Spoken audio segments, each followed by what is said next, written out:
Last episode, we went back 65 million years ago to see some of the dinosaurs of the Cretaceous. Now we head back to 106 million years ago to meet some of the dinosaurs that roam the icy forests of Antarctica. Our story today will follow one summer in these animals' lives.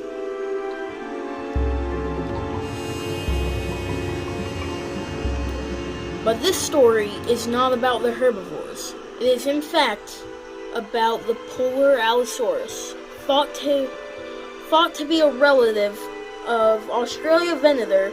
The polar Allosaurus is still an unknown, has its origins still unknown. But to learn a little bit more about these animals' lifestyles, this will be the focus of today's episode. As this female stalks a mountain and some of the animals that live on it, she ends up sniffing to look for something.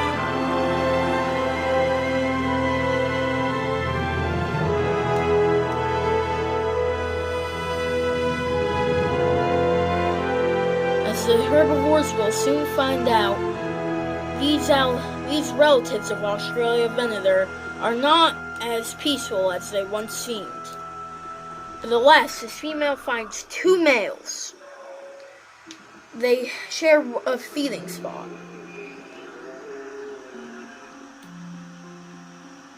A second female comes up to join them.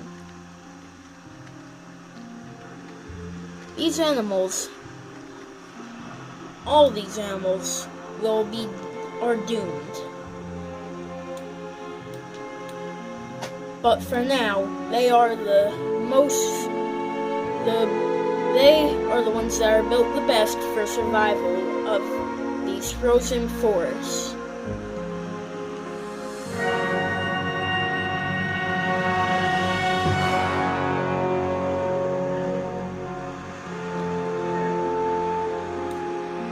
Antarctica isn't all carnivores. There are some very large herbivores, like Motherbarosaurus. These brutes are very good meals for the polar Allosaurus. Because they are so big, they provide a lot of meat, and those little crests on their nose are for communication. They blow using those horns. They blow using the air sacs on their nose. They can also live in herds of up to 20 animals.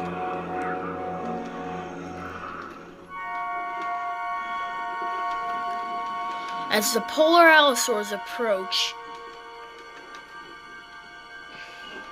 the Murbasaurus run away. Now, of course, not everything here in Antarctica is large. Sometimes things need to be small to work. That brings us to another species of animal that live here, the Elenosaura.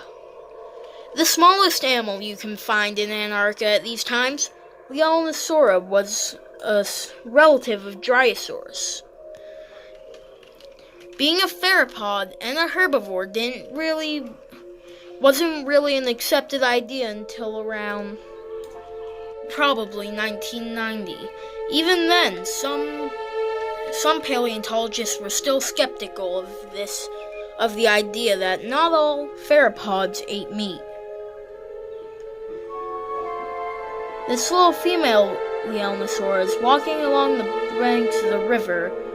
This river stretches for miles in either direction, with herbivores lining the river all the way, or almost all the way.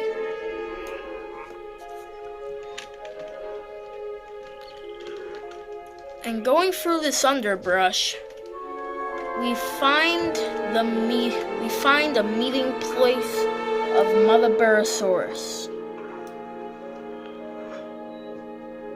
These animals find this spot like we humans do a vacation home. Every year they come through this area grazing on the grass and other plants.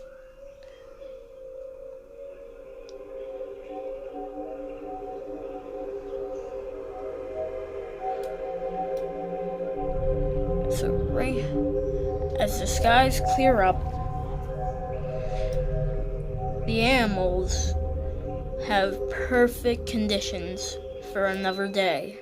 A few weeks later, a dead mother bearosaurus is discovered.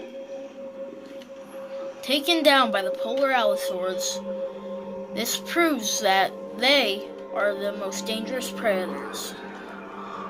Although it's not just one corpse, there's multiple.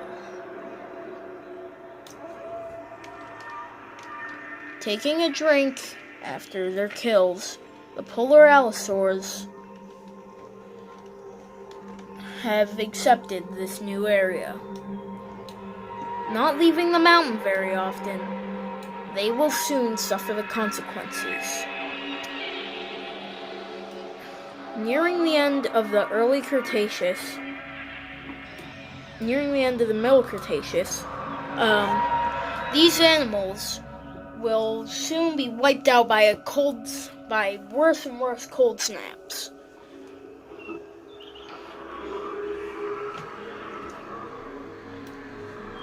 With the summer coming full center where the sun shines 24 hours a day, midsummer means that it will soon be the beginning of the end. One last mother bearosaurus is left on the mountain. Being in danger, it runs down the hill. Soon, the polar allosaurs will not have any food up here and will have to move. But as soon as it left, the mother bearosaurus comes back up. Something must be nearby.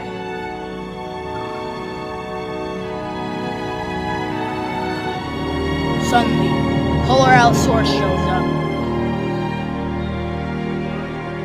It takes down the mother bearosaurus, and more food is supplied for the group.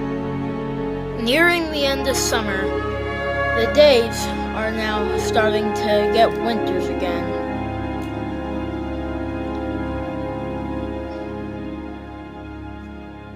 And so, these animals will soon have to face the hardships that follow with it. These animals, this will be their last summer. As winter will soon roll in, the days will get shorter and shorter. But this happens to be the summer. This winter happens to be the winter where it gets at its worst. Antarctica is starting to freeze again. After melting, Antarctica always does this. It melts, then freezes, then melts again, then freezes again. But for these animals, they happen to be at the peak of the freezing. Taking your last looks at this beautiful land, for it will be the last you will ever see it. On the last day of summer, the sun rises in a minute and stays out for a few minutes. Winter night is now here. For these animals, this will be the last time they ever see the stars and the moon.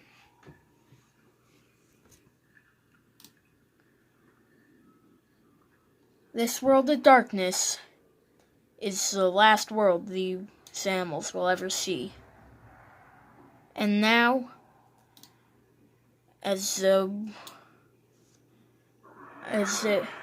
Antarctica will freeze back over, these animals will be gone with it. This formation will then be discovered 106 million years later in Australia, in southern Australia. But it's now a not warm and dry place.